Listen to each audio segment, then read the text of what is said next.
অস্ত্র গোলাবারুদ সহ সুন্দরবনের ডাকাত রাঙ্গা বাহিনীর প্রধান আটক। বিস্তারিত থাকছে বাগেরহাট থেকে এইচ নান্টুর প্রতিবেদনে।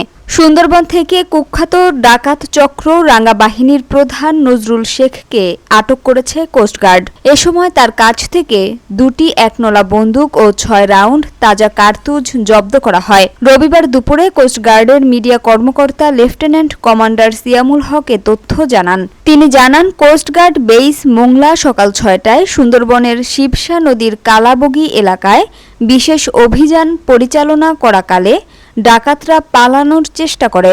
পরে ডাকাতদের ধাওয়া করে রাঙ্গা বাহিনীর প্রধান নজরুল শেখকে আটক করা হয়। আটককৃত নজরুল বাগেরহাট জেলার রামপাল উপজেলার বাসিন্দা এবং দীর্ঘদিন ধরে সুন্দরবনে তার বাহিনী নিয়ে ডাকাতি করে আসছিল।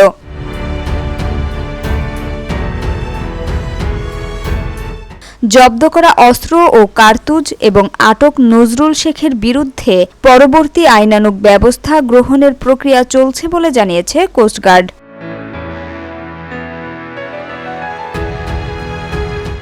তিনি আরও বলেন, সুন্দরবনকে দস্যুমুক্ত রাখতে বাংলাদেশ কোস্টগার্ড ভবিষ্যতেও এ ধরনের অভিযান অব্যাহত রাখবে।